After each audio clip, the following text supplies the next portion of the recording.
Welcome back to episode 44 of Defeating Weekly. I'm your host, Craig Olson. I am super excited about this week's episode as we are doing something we have not done ever before in Defeating Weekly. We are having a guest on today's episode. Super excited.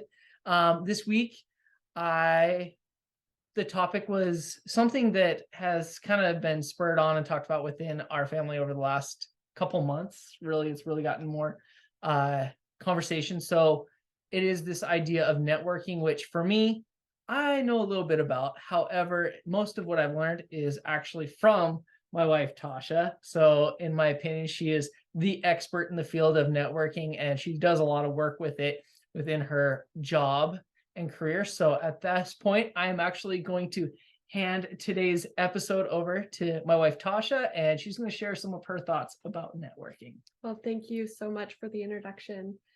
So I had a few tips that I thought that I would share with everyone. I really think that networking is really relationship building and that it's super important. I know that Craig knows that in my life, both personally and professionally, everything important has come from networking, including meeting you. Yes. So I had a few action steps that I wanted to share with your audience. The first being actively reaching out to people to grow your network, whether this is on LinkedIn, in person, through email or phone communication. I think that taking those first steps in being the person to initiate and grow your network is really important. And I know that that can be scary because as humans, we're hardwired to avoid rejection. But I always try and keep in mind that it's okay to be awkward and be that person to take those first steps in initiating a conversation, being the person to walk up to a stranger at a conference or at a grocery store even and say, "Hi, I'm Tasha, nice to meet you." So I think that that's really important. Another important thing with networking is to ask questions. So once you've established that connection with someone, that initial meet, whether it's in person or on LinkedIn, asking somebody questions. I know that experts in their field and even just people in general, they like to share knowledge, they like to talk about themselves, and asking questions is the best way to really build a relationship and build a connection with people. Which Tasha and I did a really good job of our first month, quote unquote, dating. We spent hours, nothing but questions. So I like that action step. Lots of questions, and you can talk about anything. It doesn't have to be strictly whatever your goal is, whether it's work or building up your network for a podcast. You can ask questions about a person's family, about their work, about what they're passionate about. That's the best one because people get super excited to talk about what they're passionate about. And then for me personally, I like to ask everybody about their pets. All the time. Everybody, I love to know what your dog's name is. And I might not remember your name, but I'll remember your dog's name. So part of your comments, tell us what your dog's name is. Yes. And a picture would be great too. It's another thing is that I really stress that networking shouldn't be transactional, it should be relational. And so the most important thing to keep in mind is that you leave more than you take.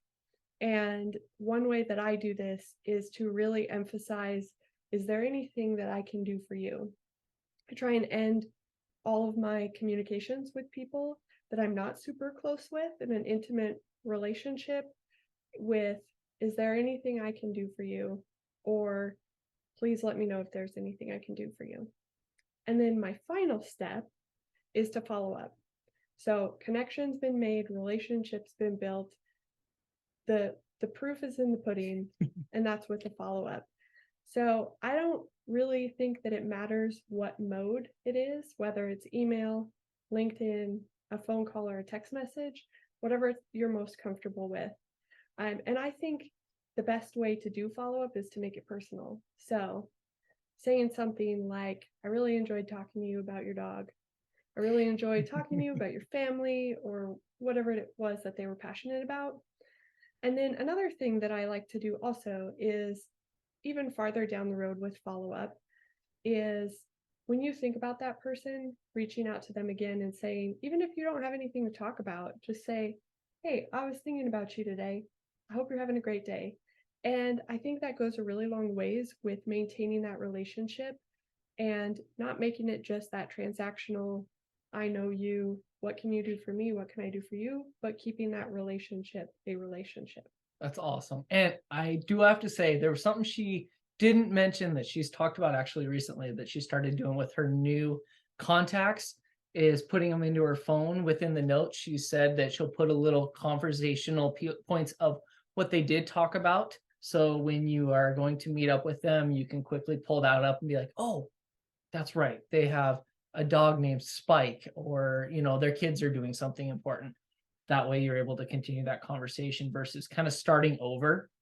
And it makes people feel like they're heard, like you remembered them. And it's a fabulous way to systemize and keep track of people, especially when you're meeting a lot of people. For sure, for sure. And she meets a lot of people, trust me. So what's really cool is she knows how these episodes go. And so she kind of fit it right into the 3 action steps, which you broke them into. So just to kind of review, actively reaching out to people that you want to connect with, asking questions, and then following up with them. So those 3 great action steps for us. So kind of to wrap it up, networking is something we're all capable of and we should be doing. Depending on what our situations are, it's still important to network regardless. We're just finishing up, me personally, a book called The Go Giver, which you had me read, which is phenomenal. And they talk a lot about networking there, which is great. And it kind of hits right on some of the key parts, like you were talking about with relationships, that the idea of that 50-50 relationship makes it more transactional versus a good, healthy relationship where you're there to help whatever their needs are. So that's awesome that you shared with us on that. So thank you for that. As always, love to hear from you guys. Share your thoughts, feelings on these episodes. I want to thank Tasha for participating today. It's awesome to finally branch out a little bit differently. Super excited about that. Let us know your thoughts on any other maybe guests you would like me to try and have on here as well as topics. Post your dog pictures. We want to see those. And gonna leave you with a couple quotes today, just like always. So the first one is, networking is not just about connecting people. It's about connecting people, people with ideas, and people with opportunities. That was Michelle Janae. And I'm going to let you share your quote that you added on here. For sure. And so my quote for today is, everything you need in life is one relationship away. And that's by Oduwo Koyakan. As always, I hope you guys have a great day and defeat the week.